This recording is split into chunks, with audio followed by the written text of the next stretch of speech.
Hi. Hi again. Shelved saints and fair weather friends. This is not a subtitle that Ray has, but it is his thoughts in the next few paragraphs, as we'll see. The intense stress on performance within the organizational works program strongly affects attitudes.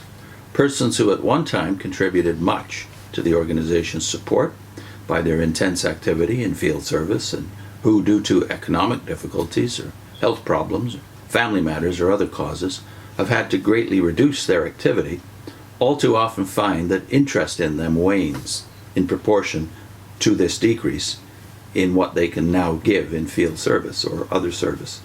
Some who engaged in full-time service as pioneers, missionaries, traveling overseers, doing so until older age, find that there is nothing truly reciprocatory about it all. While they had something to give, the organization gladly accepted their sacrifices and whatever increase in membership it helped produce. But when they no longer had the ability to give in the form desired, they were in effect shelved, receiving a form letter acknowledging their past service, and thereafter essentially forgotten. Unlike other religious systems, the organization has no realistic retirement provisions for such long-time representatives. Men, along with their wives, who spent years in circuit work, moving from place to place week after week, when no longer able to keep up with the demanding schedule, are put on what is called the infirm special pioneer list. The monthly allowance they receive could never, of itself, adequately cover the cost of living in today's world. Unless they receive help from relatives or past acquaintances, they must often live a life of genuine austerity. Many are essentially objects of charity. The warmth of interest shown in them, the degree of esteem and expressions of appreciation rarely continue on the same level.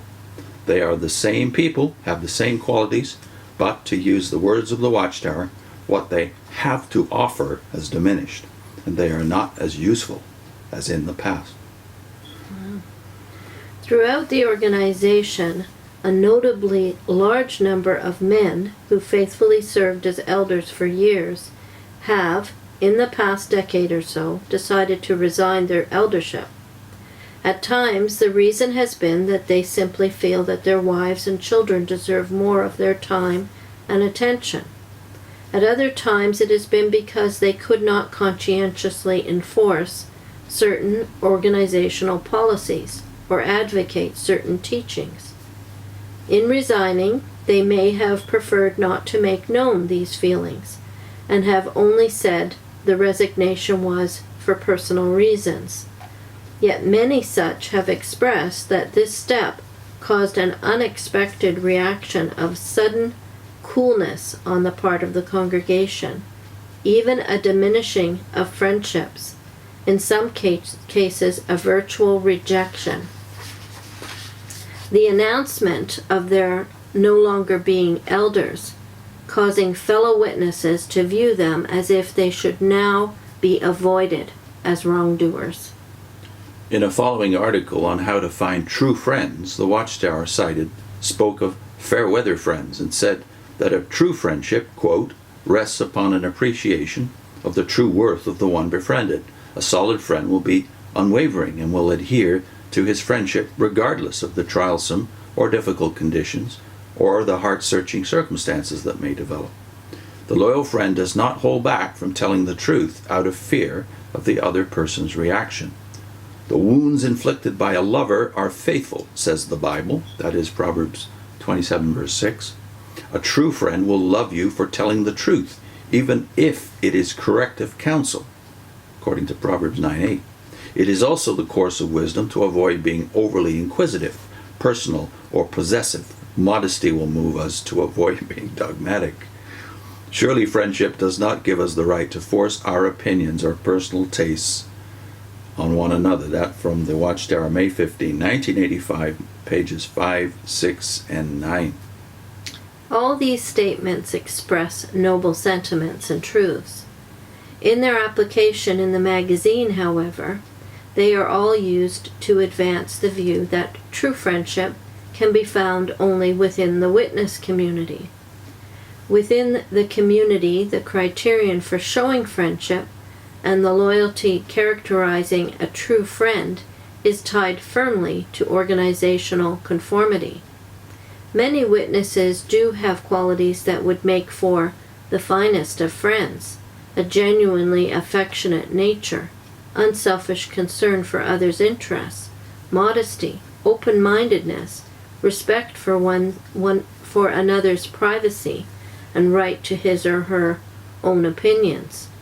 And they show these to the extent that organizational policy allows.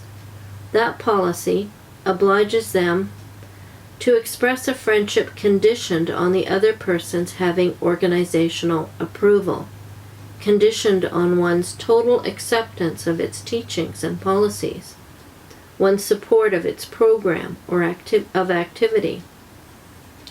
Love of God and Christ, respect for the scriptures, love of people, high moral standards, conscientiousness, none of these will assure the continuation of expressions of love toward a person if he or she does not meet the organizational conditions just stated. This is true. I know this means something personal to you because of something you witnessed that I didn't witness in one of your last meetings. It all rings very true because that was our experience.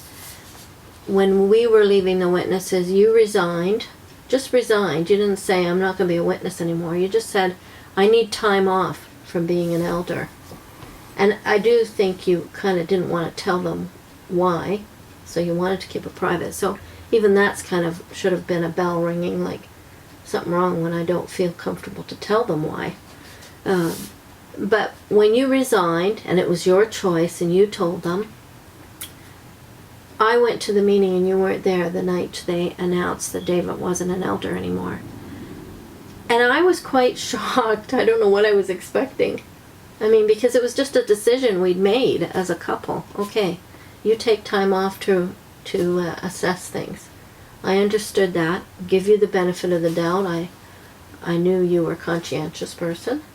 But there was, when they made the announcement, there was no thanks to David for the work he's done with the congregation. There was no acknowledgement that you resigned. It was worded in such a way, I think it was, David Aspinall is no longer serving as an elder. So it was left so vague that it's left to the imagination of the congregation, and of course that usually goes in the bad way. So the thought is that he's done something wrong. I think it created suspicion. And so that coolness was felt right away. There was a coolness not only to him, but me, because I'm contaminated, because I'm married to him. Fear. Yeah, fear. Fear of, and don't get involved. I mean, I think that was strongly there. Even close friends didn't really want to find out what the trouble was. No, there was not much probing, even among our network of close friends. No. So he observes that's the pattern. Back around the time he left, as he says at the end of that paragraph, the announcement of their no longer being elders causing fellow witnesses to view them as if they should now be avoided. Yeah, as wrongdoers. Just because the doubt is left in the air. Yeah. Yeah. Because it's not said with openness and freeness. Or even gratitude. Yeah. Even if they had just added, we thank David for his service, but he's resigning as an elder right now. Taking time off. Yeah. Taking a break from eldership. Like it would, if just the way you word it makes a world of difference. So I think I was quite surprised.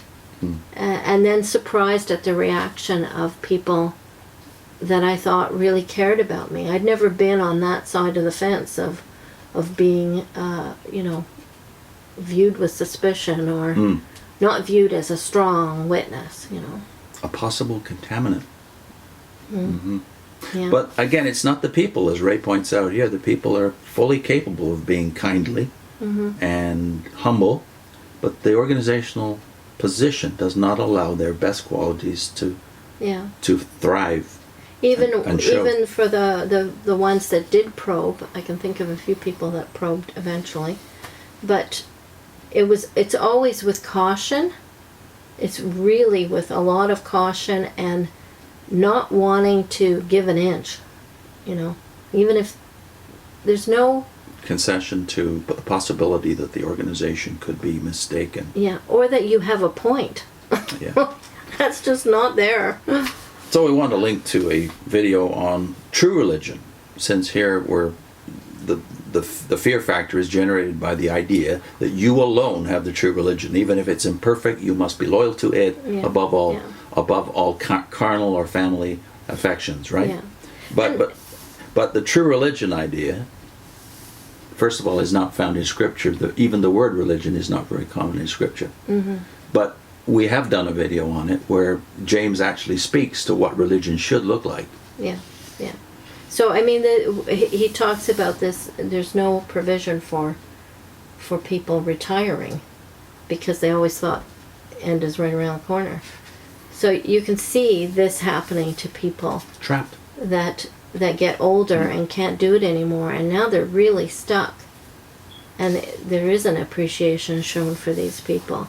And James says we're supposed to take care of widows and orphans. So I think the general idea is you take care of those who need taken care of. The most vulnerable, yeah.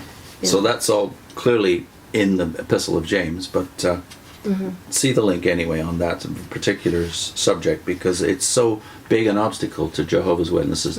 Dialogue with Jehovah's Witnesses built around the wrong question, which is, how can I find the true religion? And also next time, do Jehovah's Witnesses friendships ever exhibit the character of the book of Proverbs, which says that a true friend sticks closer than a brother? Is that possible, that kind of friendship in an organization that has no capacity for self-criticism?